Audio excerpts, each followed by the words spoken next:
Very good morning to all of you. एक बार फिर से इंग्लिश की इस क्लास के अंदर आपका स्वागत है।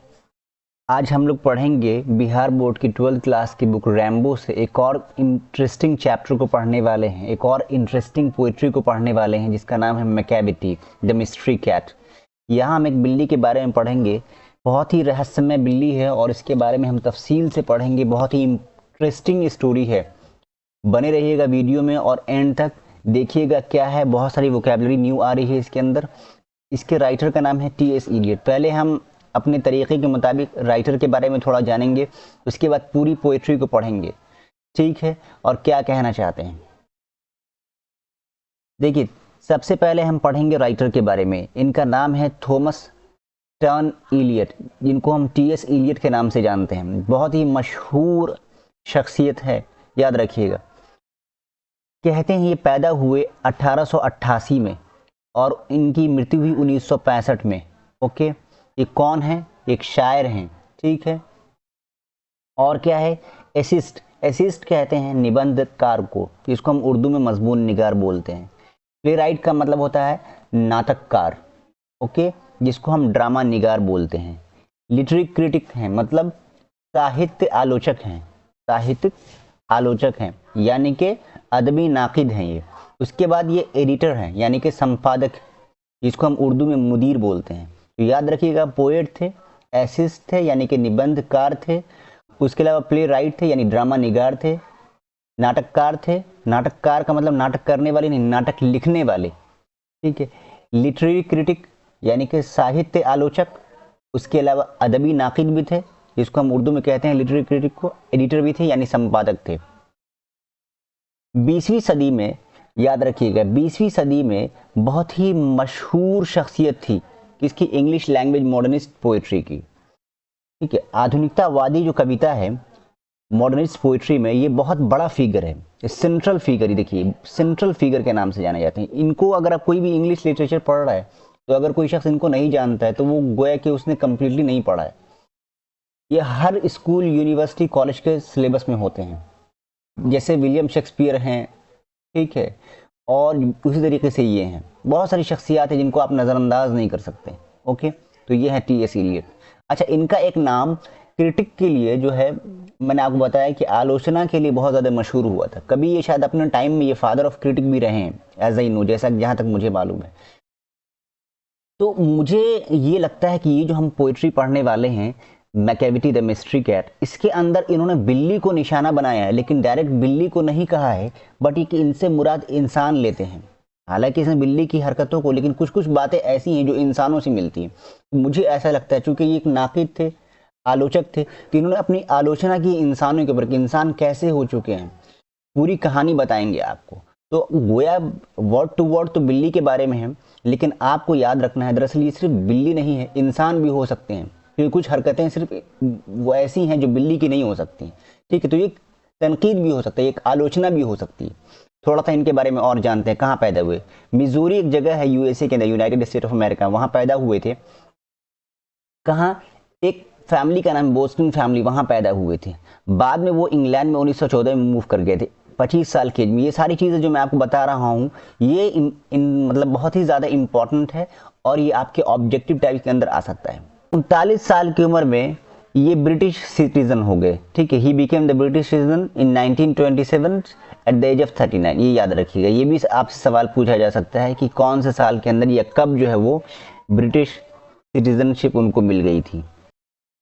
इनका जो पहला पोएम है the love song of J Alfred Prufrock, ये बहुत ही इंटरेस्टिंग है, बहुत लंबी है टी.एस. इलियट की।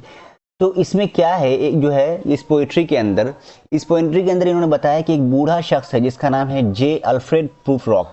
तो ये एक अपनी जवान महबूबा से जो है मोहब्बत का इजहार फिर से करना चाहता है, और वो थोड़ा संदेह में है, शक में है, क्या वो मेरी मोहब्बत को कबूल करेगी कि नहीं करेगी, ठीक है। 1915 में इसमें उन्होंने लिखा था। उसके बाद इनकी एक और पोइट्री का नाम है वेस्टलैंड, फिर हॉलोमैन, ऐश वेंसडे, फोर क्वार्टर। याद रखिए, ये सारी चीज़ इंपॉर्टेंट है टी.एस. इलियट की। आपके ऑब्जेक्टिव टाइप्स के अंदर ये पूछा जा सकता है। इनके 7 प्लेस बहुत मशहूर हैं, ठीक है। मर्डर इन द कैथेड्रल, याद रखिएगा, कॉकटेल पार्टी, और इनको 1948 में नोबेल प्राइज मिला है लिटरेचर के अंदर। 1948 में नोबेल प्राइज मिला है किसके अंदर, लिटरेचर के अंदर, याद रखिएगा, ये बहुत ही मशहूर शख्सियत हैं। ठीक है, अब चलते हैं मैकेविटी मिस्ट्री कैट के बारे में। देखिए दरअसल ये एक बिल्ली है, लेकिन इसकी हरकतों को देखिएगा, ये सिर्फ बिल्ली नहीं है, बहुत खतरनाक बिल्ली है, बहुत ही ज्यादा खतरनाक बिल्ली है। एक एक वर्ड को पढ़ेंगे। Macavity, a mystery cat. असल में आप यहाँ देखेंगे अपनी बुक में यहाँ पे लिखा हो मैकेविटीज, असल में इसका मतलब Macavity is a mystery cat. जो मैकेविटी है इसका नाम मैकेविटी रहता है, बिल्ली का नाम मैकेविटी रहता है। अब ये मैकेविटी क्यों नाम, एक फिक्शनल नेम है, ये एक फिक्शनल नेम, जासूसी नाम होता है ना, उस तरीके से एक नाम है वो, मतलब एक सपोज नेम है आप मान लीजिए। तो मैकेविटीज जो ऐसे लिखा हुआ है इसका मतलब होता है Macavity is a mystery cat, एक रहस्यमय, राजों से भरा हुआ एक बिल्ली है। He is called the hidden paw. देखिए हिडन मतलब छुपा हुआ और पॉ मतलब पंजा, यानी कि ये वो एक क्या है, छुपा रुस्तम है, वो हिडन पॉ है, यानी उसका पाँव जहाँ पड़ता है वो पता नहीं चलता है, तो मुराद यहाँ पे छुपा रुस्तम है। और he is the master of criminal, वो क्रिमिनल जुर्म का जो है ना मास्टर है। Who can defy the law, जो क्या कर सकता है, कानून को चुनौती दे सकता है, चैलेंज कर सकता है। डिफाई का मतलब चुनौती देना, चैलेंज करना, ठीक है, वो हरा सकता है कानून को। He is the bafflement of Scotland Yard, the flying squad despairs. देखो यहां पे कह रहे हैं he is the bafflement, bafflement का मतलब होता है उलझन, परेशानी। स्कॉटलैंड यार्ड, देखो स्कॉटलैंड यार्ड क्या है, लंदन हेडक्वार्टर में, लंदन हेडक्वार्टर के जो पुलिस है उसका नाम है स्कॉटलैंड यार्ड। तो वो कह रहे हैं कि स्कॉटलैंड जो लंदन पुलिस हेडक्वार्टर है जिसका नाम स्कॉटलैंड यार्ड है, वो उसके लिए उलझन का सामान बना हुआ है कि वो इतनी बड़ी हेडक्वार्टर है स्कॉटलैंड यार्ड लंदन की पुलिस की, वो भी उसको नहीं खोज पा रही है। जहां जाती है अपने जो है निशाने जुर्म को मिटा देती है। He is the bafflement of Scotland yard, ये स्कॉटलैंड यार्ड के लिए जन उलझन का सामान बन चुकी है। द फ्लाइंग स्क्वाड्स डिस्पेयर्स, देखो यहाँ कहना ये चाह रहे हैं कि फ्लाइंग स्क्वाड, स्क्वाड का मतलब जमात, तो कुछ लोग जुर्म को तलाश करने के लिए हेलीकॉप्टर से निकलते हैं, या आजकल ड्रोन देखा होगा आपने, ड्रोन इस तरीके का ड्रोन होता है, वो जो है उसमें कैमरा लगा होता है, ठीक है, वो खिड़की तक में घरों में जाके देख लेता है और कि कौन कहाँ पे क्या चल रहा है, तो वो उसके लिए भी निराशा का सामान बना हुआ है। यानी कि जो उड़ने वाला, जो उड़ के जो खोजता है, जैसे हवाई जहाज है या हेलीकॉप्टर है या छोटे छोटे ड्रोन्स होते हैं वो घरों में तलाश करते हैं, वो भी जो है इसको नहीं खोज पाता। जैसे कि अगर इस पेड़ पे बैठा हुआ है ड्रोन भी उसको नहीं खोज पाएगा, अभी यहाँ पे रहेगा कभी कहीं और चला जाएगा। तो डिस्पेयर का मतलब होता है निराशा, तो वो उसके लिए भी निराशा का सामान बना हुआ। फ्लाइंग स्क्वाड समझ में आ गया, इसका मतलब ये होता है कि वो स्क्वाड, वो जमात जो किसी भी जुर्म को या किसी मुजरिम को उड़ के खोजती है, जैसे कि हेलीकॉप्टर के जरिए, जैसे कि ड्रोन के जरिए, तो वो उसके लिए भी निराशा का सामान बना हुआ। और when they reach the scene of crime, जब वो लोग क्राइम सीन पर पहुंचते हैं, मैकेविटी इज नॉट देयर, ये इतनी खतरनाक बिल्ली है कि वो क्या है, वो वहां पे रहती ही नहीं। तो देखिए मुझे ऐसा लगता है कि यहाँ पे इन्होंने इंसानों के बारे में क्रिएट किया है कि बहुत सारे लोग ऐसा जुर्म करते हैं और जुर्म करके ऐसी जगह गायब हो जाते हैं कि मिलते ही नहीं है। बहुत सारे पॉलिटिशियन ऐसा जुर्म करते हैं, जुर्म करके गायब हो जाते हैं, वो मिलते ही नहीं है। तो दरअसल ये कहीं ना कहीं इंसानों पर निशाना है, ऐसा मुझे लगता है। आगे देखते हैं क्या कह रहे हैं। Macavity, Macavity, there is no one like Macavity. Macavity तो इतनी खतरनाक है, उसकी तरह कोई है ही नहीं है। मैंने थोड़ा तस्वीरों से झलकाने की कोशिश की है, आप जरा कोशिश करिएगा देखने की। ही हैज ब्रोकन, अब यहाँ पे ही जो है इसका मतलब he has broken every human law, उसने तमाम इंसानी कवानीन को तोड़ दिया है। मसलन he breaks the law of gravity, उसने क्या किया है, गुरुत्वाकर्षण का जो लॉ है उसको तोड़ दिया है। मतलब क्या, देखो जो चीज ऊपर जाती है वो नीचे आती है ना, ये एक लॉ है, किसका, लॉ ऑफ ग्रेविटी है, ग्रेविटेशनल फोर्स जिसको हम जानते हैं आप, है ना। तो ये जो लॉ ऑफ ग्रेविटी है कि कोई भी चीज ऊपर जाती है वो नीचे आती है, लेकिन ये ऐसी खतरनाक बिल्ली, ऊपर जाएगी तो ऊपर से गायब हो जाएगी, नीचे रहेगी तो नीचे से गायब हो जाएगी, है ना। उसको जो है ना कोई चीज अट्रैक्ट नहीं करती, जैसे कि सन जो है अट्रैक्ट करता है दूसरे प्लानट को, लेकिन ये इसको कोई चीज अट्रैक्ट ही नहीं करती है, इतनी खतरनाक है, लॉ ऑफ ग्रेविटी से भी बाहर है ये, ठीक है। देखिए हवा में कैसे उड़ी जा रही है, his power of levitations would make a fakir stare. देखिए लेविटेशन कहते हैं उड़ने की पावर को, उसकी जो उड़ने की पावर है, हवा में छलांग लगाने की जो पावर है, वो किसी फकीर को भी हैरत में डाल देगी। वो देखती नहीं किसी को कैसी खतरनाक उड़ती है वो। Capacity to rise and float in the air, जो हवा में कैसे तैरना होता है, इसको कहते हैं लेविटेशन। याद रखिए लेविटेशन का मतलब होता है किसी भी हवा में उड़ने की ताकत, वहां तैरने की ताकत। तो कहते हैं वुड मेक अ फकीर स्टेयर, एक फकीर को वो भी हैरान कर दे। स्टेयर का मतलब था घूरना, ताकना। तो कहना ये चाह रहा है कि जैसे एक फकीर है, देखो ये अपने रब में लगा हुआ है, अल्लाह को याद कर रहा है, लेकिन ये जब चूंकि जो फकीर होता है, फकीर का मतलब वो नहीं जो मांगने वाला, फकीर का मतलब जो अल्लाह अल्लाह है ना, वो जो है अपने रब में लगा होता है, मुराकबे में होता है। लेकिन अगर वो शख्स भी जिसकी गर्दन नीचे झुकी होती है, अल्लाह की तरफ लगी होती है, वो भी अगर मैकेविटी को देखेगा तो देखता रह जाएगा, ताड़ेगा उसको, अरे तेरी ये क्या है, ये इतना खतरनाक बिल्ली।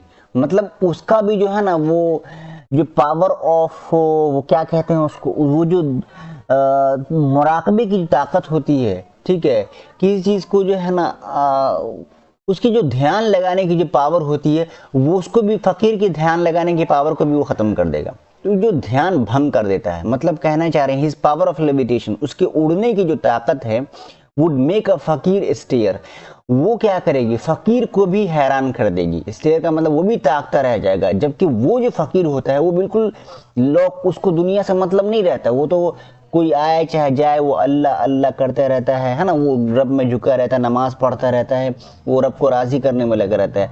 ये कहना चाह रहा है, देखो मैंने बहुत अच्छे तरीके से समझा दिए। And when you reach the scene of crime, और कभी भी आप मौके वारदात पहुंचेंगे, सीन ऑफ क्राइम का मतलब वो जगह जहां पे जुर्म हुआ है, Macavity is not there, Macavity आपको वहां नहीं मिलेगी, वहां से भाग चुकी होगी। You may seek him in the basement, कभी वो तुमको बेसमेंट में मिलेगी, देखो यहाँ बेसमेंट में टहल रही है। You may look up in the rare, कभी तुम उनको हवा में देखोगे, देखो यहाँ पे हवा में उड़ रही है, मतलब उसका कोई जगह नहीं है, कभी तुम इसको यहाँ देखोगे कभी वहां देखोगे, एकदम फौरन से फौरन, अभी लगेगा कि यहाँ पे थी, अभी लगेगा वहां पे। पर I tell you once again, मैं एक बार फिर आपसे कहता हूं, Macavity is not there, Macavity आपको वहां नहीं मिलेगी जहां आपने उसको अभी देखा है। Macavity is a ginger cat, देखो जिंजर कैट क्या होता है, इसका डेफिनेशन की यहाँ पे, he is very tall and thin, कहते हैं कि बहुत, जिंजर कैट कहते हैं बहुत पतली दुबली को और लंबी, उसी को डिफाइन किया है यहाँ पे, गौर से देखिएगा। ही is very tall and thin, वो क्या है, वो बहुत लंबी है, जिंजर कहते हैं लंबी को, और कैट मतलब बिल्ली, तो वो बहुत कैसी है, लंबी और पतली दुबली है। मतलब ऐसे शख्स को, मोटा आदमी हुआ तो या मोटी बिल्ली हो, उसको छलांग लगाने में दिक्कत होगी, लेकिन बहुत पतली दुबली है, कहीं भी उड़ जाती है। You would know him if you saw him, तुम उसको पहचान लोगे, मतलब नो का मतलब जान लोगे, पहचान लोगे अगर तुम उसको देखोगे। For his eyes are sunken in, उसकी आंखें अंदर की तरफ धंसी हुई। देखो मैंने अलग अलग तस्वीर में, एक बिल्ली तो वैसे मिलनी मुश्किल थी जिसने इतनी तारीफ की उसकी, मैंने अलग अलग बिल्लियों को यहाँ पे जो है डिफाइन, यहाँ पे इसकी आंखें तो नहीं धंसी हुई, अलबत्ता इसकी आंखें यहाँ देखो धंसी हुई, वो अंदर की तरफ खतरनाक है। संकिन इनका मतलब कोई चीज अंदर की जानिब धंसी हुई है, तो अगर तुम देखोगे तो उसे पहचान लोगे, क्योंकि उसकी आंखें क्या है, अंदर की जानिब धंसी हुई है। संकिन इनका मतलब धंसा होना। हिज ब्रो, उसका जो भाव है, is deeply lined with thought, सोच से बिल्कुल लाइन पड़ा हुआ, मतलब ये कि गहराई में, जैसे जैसे हम लोग सोचते हैं तो ऐसा लाइन पड़ जाता है माथे पे, तो हमेशा अपने भाव को जो है ना ऐसे ऐसे ऊपर की रहती है, मतलब सोचती रहती है अभी कहाँ पे क्राइम करना है, अभी कहाँ पे जुर्म करना है, अभी कहाँ पे जो है ना, कहाँ का दूध उड़ाना है, कहाँ से जो है ना ज्वेलरी लूटना है, मतलब एकदम फिक्र में रहती है, एकदम टेंशन में। देखो यहाँ भी देखो टेंशन में, एकदम टेंशन में लगी हुई, इसके भाव पे जो है ना ऊपर, तो उसका भाव ऐसा है, अगर तुम उसको पहचानना चाहो तो ऐसे ही पहचान लोगे। लाइंड आपका मतलब फिक्र से, कोई चीज जो हमारे माथे पे बल जो पड़ता है, तो उसके माथे पे हमेशा बल पड़ा रहेगा और सोचती रहेगी। हिज हेड, उसका जो सर है, इज हाईली डोम्ड, बिल्कुल एकदम गुंबद की तरीके से, मतलब देखो गोल ऐसा रहता है, ठीक है। ये देखो आगे देखो, हिज कोट कहते हैं मतलब जिल्द को, जिल्द का मतलब ये है कि वो जो उसकी खाल है, इज डस्टी, वो बिल्कुल गर्द आलूद होती है, डस्टी का मतलब गर्द आलूद। फ्रॉम नेग्लेक्ट मतलब बदध्यानी में, कभी वो बेसमेंट में पड़ी रहती है, देखो कि यहाँ बेसमेंट में है, कभी हवा में है, कभी, तो इसकी वजह से, बदध्यानी की वजह से, नेग्लेक्ट का मतलब ये कि चूंकि उसको फिक्र नहीं रहती है अपनी, उसको जुर्म करना है, तो वो हमेशा गंदी बनी रहती है, वो हमेशा गंदी गंदी रहती है। आगे देखिए, तो उसका जो कोट है वो क्या है, उस कोट मतलब वही आपको मैंने बता दिया, जिल्द, यानी कि उसका जो चमड़ी है, वो जो ऊपर का वो जो खाल होता है वो क्या है, बिल्कुल। हिज विस्कर आर अनकॉम्ड, विस्कर कहती है मुछ को, इसकी जो मुछ है वो बिल्कुल वो उगी नहीं है या बेतरतीब है। अनकॉम्ड का मतलब, कॉम का मतलब कंघी करना, अनकॉम्ड मतलब बेतरतीब है, क्योंकि हमेशा कहीं ना कहीं वो बेचारी चोरी करती रहती है, तो कभी उसको देखोगे कि उसके मुंह में जो है वो दूध लगा हुआ है, कभी कुछ है, तो बिल्कुल बेतरतीब, गंदी मंदी है, अनकॉम्ड है, बिल्कुल ऐसा नहीं कोई शरीफ बिल्ली की तरह जो है उसकी मूंछें बिल्कुल एकदम खड़ी हुई हैं या साफ सुथरी हैं, ऐसा कुछ नहीं है। ही स्वेज हिज हेड, वो अपने, स्वेज का मतलब हिलाना, स्वेज का मतलब हिलाना, ही स्वेज हिज हेड, अपने सर को हिलाती है, फ्रॉम साइड टू साइड, दाएं बाएं, बिल्कुल ऐसे वैसे, ऐसे देखेगी फिर ऐसे देखेगी, ऐसे देखेगी ऐसे देखेगी, मतलब दाएं बाएं बहुत, विद मूवमेंट लाइक स्नेक, जैसे सांप को देखते हो ना, सांप कैसे जो है अपने सर को जो है हिलाता रहता है ऐसे, तो वो भी जो है ना सांप की तरह जो है हिलाता रहता है बिल्ली, ठीक है। ये जो है ना बिल्ली नहीं है, बल्कि बिल्ला है, ये बिल्ली नहीं, क्या है, ये बिल्ला है, इसलिए बार बार ही का इस्तेमाल किया, sorry I am telling you, ये बिल्ला है, बिल्ली नहीं है, याद रखिएगा। लाइक ए स्नेक, वो क्या करता है बिल्ला, जो वो जो बिल्ला है वो सांप की तरीके से जो है क्या है, वो सांप की तरीके से अपने सर को हिलाता रहा है, स्वेज का मतलब हिलाना होता है। एंड व्हेन यू थिंक, अगर आपको ऐसा लगता है ही इज हाफ स्लीप्ड, कि वो आधी सोई ही है, तो आप, यू आर ग्रेवली मिस्टेकन, आपको बहुत हैवी गलती हो गई है। He is always wide awaken, वो बहुत बहुत अच्छे तरीके से जगा हुआ है वो बिल्ला जो है वो नॉर्मल बिल्ला नहीं है, आंख बंद करके वो सारी चीज़ें प्लान कर लेता है। वाइड अवेक का मतलब है कि बिल्कुल मुकम्मल जगा हुआ है, वाइड मतलब बिल्कुल जगा हुआ है एकदम, आपको ऐसा ही लगेगा कि वो सो रहा है लेकिन वो सो नहीं रहा है, आप देखेंगे तो उसकी आंखें बंद रहेगी बट वो जगा हुआ है, आप आंख खोलेंगे उससे पहले वो गायब हो जाएगी। Macavity, there is no one like Macavity, Macavity तो मैकेविटी है, उसकी तरह तो कोई है ही नहीं। और he is a fiend in a feline shape, कहते हैं कि फिलाइन शेप का मतलब होता है बिल्ली के आकार का, फिलाइन का मतलब है कि बिल्ली के तरह का, फिन मतलब भूत, कहते हैं या ये कहते इविल स्पिरिट, बहुत खतरनाक है वो, मतलब बिल्ली की शेप में वो क्या है, एकदम आत्मा भूत है वो।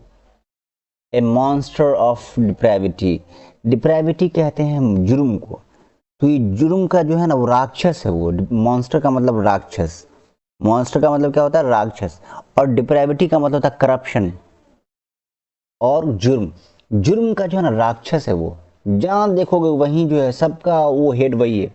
You may meet him by the street, तुमको कभी वो सड़क पे मिलेगा, देखो यहाँ भी सड़क पे टहल मतलब गली में, you may see him in the square, कभी तुम उसको आंगन में देखोगे, कभी गली में, कभी आंगन में, कहीं भी चला रहता है। But when a crime discovered, कभी किसी क्राइम का पता लगता है, then Macavity is not there, वहां पे तो वो नहीं देगी, क्राइम होगा, पता चलेगा कि यहाँ जुर्म हुआ, यहाँ पे कुछ लूटा गया, यहाँ पे कुछ हुआ है, तो वो वहाँ से गायब हो जाएगी। देखिए मुझे again I am telling you कि मुझे लग रहा है कि ये किसी न किसी इंसान के ताल्लुक से, कहीं ना कहीं ये इंसान के ताल्लुक से बताया जा रहा है कि इंसान इतना चालाक हो गया आज के दौर में कि जुर्म करता है, जुर्म को छुपा देता है, फिर अगला जुर्म करता है, एक शहर से दूसरे शहर में घूमता रहता है, और पुलिस भी वो उनको नहीं पकड़ पाती है। बिल्ली को पुलिस क्यों पकड़ेगी, तो बिल्ली का काम ही लूटना मचाना फलाना ढिमकाना। लेकिन कहने का मतलब ये एक तनकीद है, एक आलोचना है इंसानों के ऊपर। ही इज आउटवर्डली रिस्पेक्टेबल, वो बिल्कुल वाज़ेह तौर पे जो है ना, आउटवर्डली कहते हैं मतलब दिखावे के लिए, असल में तो दिल से तो नहीं, बल्कि ज़ाहिरी तौर पर क्या है वो बहुत रिस्पेक्टेबल है, मतलब ये तो काबिलियत है ना भाई, देखो कोई देखेगा तो हैरान हो जाएगा, अरे क्या खतरनाक बिल्ली है। लोग कहते हैं जैसे ही चीट्स एट कार्ड्स, जब कहते हैं प्ले होता है, ताश वाला जो गेम होता है उसमें भी वो बेईमानी कर लेता है, इतना खतरनाक है वो। एंड हिज फुट प्रिंट्स, और उसका जो फुट प्रिंट है, are not found in any file of Scotland Yard, Scotland London के हेडक्वार्टर में भी उसका कोई फुट प्रिंट नहीं, यानी कि कभी वो यहाँ पे है तो मान लीजिए कि चलिए उसका फुट प्रिंट जो है यहाँ होगा, नहीं, वो तो अपने जो है जहाँ पे जुर्म करता है वहां से अपने कदम के निशान को ही मिटा देता है, इतना खतरनाक है। अब जाहिर सी बात, ये तो बिल्ली तो नहीं कर सकती, वो कोई इंसान ही कर सकता है। तो आपको अंदाज़ा भी लगना चाहिए कि कहीं ना कहीं इंसानों के पे ये तनकीद है, आलोचना है, कितना खतरनाक जोग है। आगे देखिए, कह रहे हैं When the larders looted, लाडर क्या होता है, कहते हैं नेमत खाने को। अगर आपको पता होगा, नेमत खाना आपने घर में देखा होगा, नेमत खाना का मतलब है कि जो ये इस तरह की चीज़, उसको कहते हैं लाडर्स। तो when the larders looted, कभी नेमत खाना लूटा जाता है, ठीक है। और द ज्वेलरी केस राइफल्ड, कभी मान लीजिए देखो ज्वेलरी केस है, अब ये कि उसको किसी ने लूट लिया, राइफल कर दिया, ठीक है, छीन लिया किसी से, कोई लेके जा रहा था या उसको चोरी हो गया। और when the milk is missing, और कभी दूध गायब है, देखो इसको मुंह में दूध लगा हुआ है। और अनदर पिग्स बीन स्टिफल्ड, या किसी पिग कहते हैं छोटे से कुत्ते को, पिग कहते हैं छोटे कुत्ते को, अगर उसको गला घोटकर मार दिया गया है तो तुम समझ लो, चाहे वो नेमत खाना लूटा गया हो, चाहे वो ज्वेलरी केस लूटा गया हो, चाहे वो कहीं से दूध गायब है, चाहे वो कोई छोटा कुत्ता मार दिया गया हो, पिग कहते हैं छोटे कुत्ते को, बार बार कह रहा हूँ। और स्टिफल कहते हैं गला घोटने को। अगर किसी छोटे कुत्ते को जो है ना गला घोट के मार दिया गया है, या कहीं से दूध गायब है, या कहीं से चोरी हो गई है, ज्वेलरी केस का मतलब थैला, जो खजाने का थैला है, जो वो क्या कहते हैं ज्वेलरी का थैला है, अगर वहाँ से वो लूट लिया गया है, ठीक है, या आप ये समझ लीजिए कि नेमत खाना वो लूटा गया है, ठीक है, तो ये सब का सब काम किसका हो सकता है। या एक और जुर्म बता रहा है, और द ग्रीन ग्लासेस, किसी घर के अंदर ग्रीन ग्लासेस है, वो तोड़ा गया है, तोड़ दिया गया है। और द ट्रेलिस पास्ट रिपेयर, या किसी घर की जो है ना मुरम्मत की कर दी गई, या किसी चीज़ को। देयर्स वंडर, ये बहुत ताज्जुब की बात है, मैकेविटी इज नॉट देयर, सब कुछ कर लिया उसने, सब कुछ कर लिया, लेकिन वो न यहाँ दिखेगा, न यहाँ दिखेगा, न यहाँ दिखेगा, न ग्रीन हाउस ग्लासेस के तोड़ते वक्त वो दिखेगा, वो कहीं पे नहीं दिखता, वो इतना खतरनाक है। जाहिर सी बात है, वो जो बिल्ला है नॉर्मल बिल्ला है नहीं, वो बिल्कुल चालाक है और बहुत फुर्तीला है, बहुत ताकतवर है, जुर्म करते ही वहाँ से गायब हो जाता है, चाहे वो कुछ भी हो, ठीक है। आगे चलते, अब इनके जुर्म को और देखिए कितना खतरनाक है। ये नॉर्मल बिल्ला नहीं है। And when the foreign officers find A treaty is gone stray, देखिए एक थोड़ा सा फ्रेज देखिए, ट्रीटी गॉन स्ट्रे, इसका मतलब होता है कि कोई भी, जैसे मान लीजिए लोग आपस में ट्रीटी कर रहे हैं, कोई मुआहदा कर रहे हैं, कोई बात कर रहे हैं, कोई एग्रीमेंट कर रहे हैं, और ये गड़बड़ हो गया, एक टीम इधर बैठी हुई, एक टीम इधर बैठी हुई, थोड़ा ध्यान से देखना, ये लोग आपस में गड़बड़ हो गया इनका, इसमें भी इसका हाथ होता है, किसमें, इस खतरनाक बिल्ला का, जो बिल्ला तो है लेकिन बिल्ली की शक्ल में भूत है, बुरी आत्मा है, गोया के इंसान है, ठीक है। और क्या कह रहे हैं, फॉरेन ऑफिसर आपस में बैठे हुए हैं यहाँ पे, और उनका जो मुआहदा है, एग्रीमेंट है, वो गॉन एस्ट्रे, गॉन एस्ट्रे का मतलब हो गया वो बेकार हो गया, वो मतलब लड़ाई हो गई दोनों में, इत्तेफाक नहीं हुई। और दी एडमिरल्टी, देखो एडमिरल्टी कहते हैं in the UK the government department that administer the royal navy, जो रॉयल नेवी को जो लोग एडमिनिस्टर कहते हैं उसे हम एडमिरल्टी कहते हैं। देखिए, lose some plans and drawing by the way, कभी जा रहे हैं घर से तो कोई प्लान भूल गए या फिर कोई ड्राइंग घर पे भूल गए, इसमें भी उनका ही चाल होता है, यानी किसका, ये खतरनाक बिल्ला का। There may be the scrap of paper, कहते हैं पेपर का जो कुछ छोटा छोटा टुकड़ा होता है, इन द हॉल में पड़ा होगा, और द स्टेयर या सीढ़ी पड़ा होगा, but it's useless to investigate, आप तलाशी नहीं कर सकते। लोग ऑफिसर घर से निकलते हैं, उनका पेपर गायब हो जाता है, कभी वो सीढ़ी पड़ा रहता है, कभी हॉल में पड़ा रहेगा, या वो क्या कहते हैं उनकी प्लान चौपट हो जाती है, उनका ड्राइंग गायब हो जाता है। वो आज दिखाने ले गए थे कि भाई आज जो है ये प्लानिंग चल रही, यहाँ पे जाना है, यहाँ पे जाना है, वो ड्राइंग भूल जाते हैं, वो ड्राइंग गायब कर देता है, ये इतना खतरनाक है, ठीक है। But it's useless to investigate, उसको तहकीक करना यूजलेस है, बेकार है। मैकेविटी इज नॉट देयर, वो वहाँ मिलेगा ही नहीं, वो तो इतना खतरनाक बिल्ला है, वो वहाँ मिलेगा ही नहीं।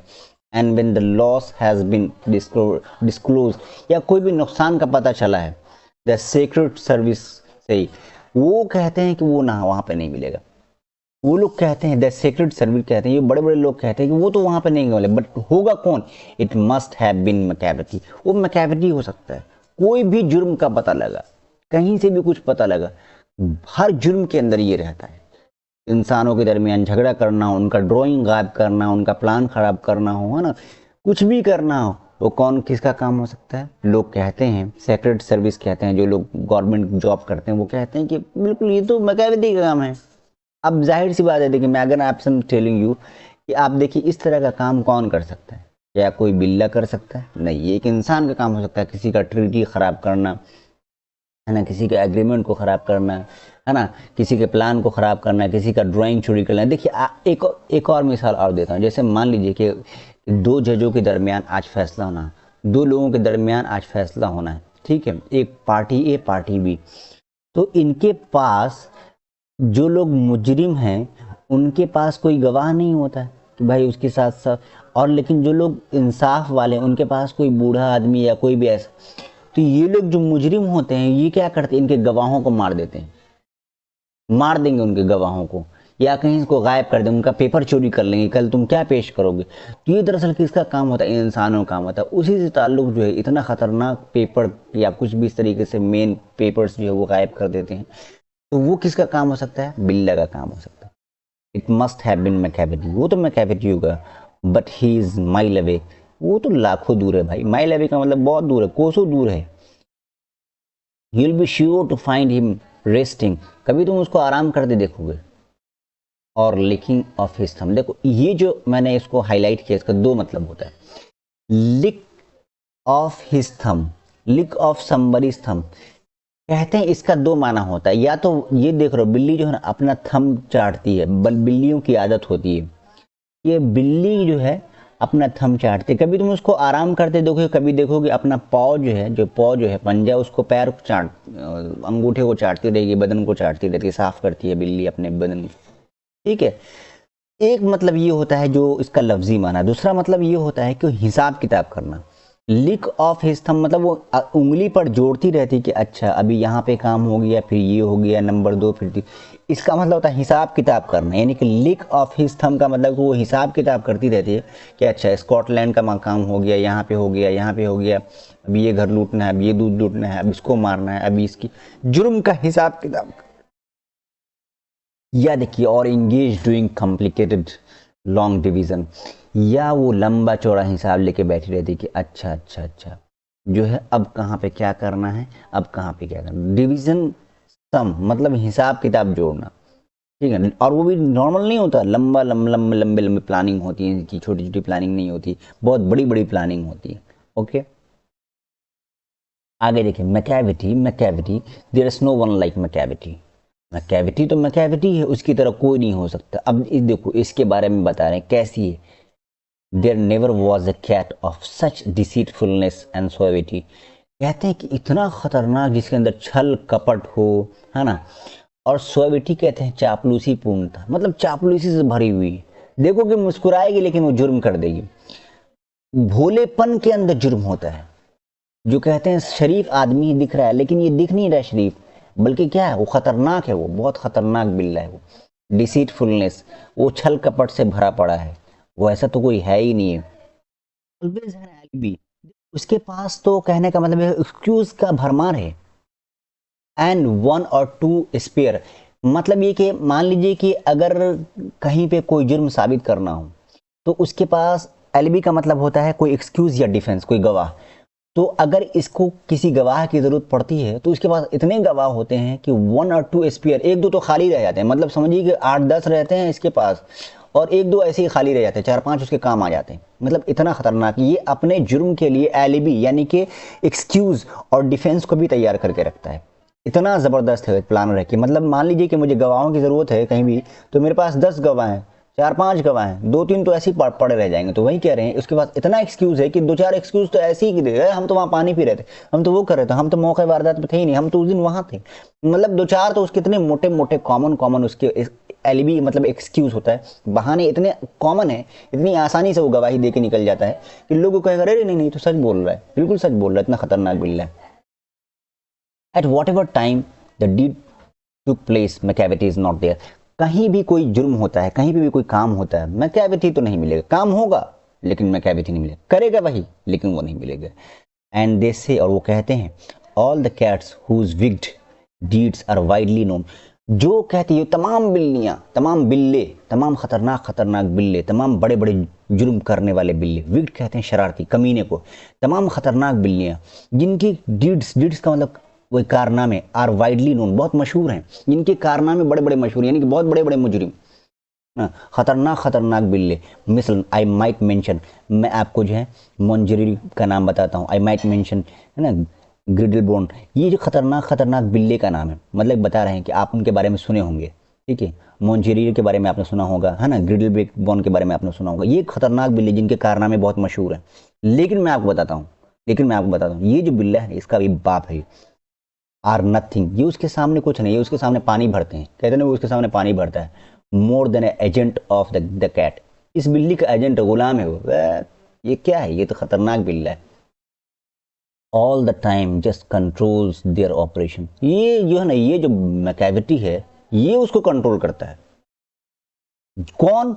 जो खतरनाक इसने बहुत पहले कारनामे किए, मोंजेरी और ग्रिडलबोन, ये जो खतरनाक है ना, ये जो खतरनाक बिल्ली, इसके सामने पानी भरते हैं, यानी कि जो बड़ा बड़ा जो मुजरिम है ना वो इसके सामने पानी भरता है, और क्या करता है, ये उसको कंट्रोल करता है। He is the Napoleon of crime, ये क्राइम का तो नेपोलियन है। नेपोलियन बोनापार्ट के बारे में आपने सुना होगा, इसने हमला किया था किसी मुल्क पर और ये बहुत खतरनाक था, तो कहते हैं उसका भी बाप है, ये नेपोलियन ऑफ क्राइम है। उम्मीद करता हूँ कि आपको ये वीडियो बहुत अच्छी लगी होगी, मैंने वर्ड टू वर्ड एक एक वर्ड को समझाने की कोशिश की है, ठीक है, और पूरा कॉन्सेप्ट बता दिया। इसके अंदर खास बात याद रखिएगा कि कहीं ना कहीं ये बिल्ला के बारे में कहा जा रहा है, लेकिन दरअसल इनसे इंसान मुराद है। Thank you for watching this video, have a nice day. अगर आपने हमारा चैनल सब्सक्राइब नहीं किया, बहुत ही आजिज़ाना गुजारिश है कि इस चैनल को सब्सक्राइब करते जाइए और वीडियो में बने रहिए। Thank you for watching this video once again.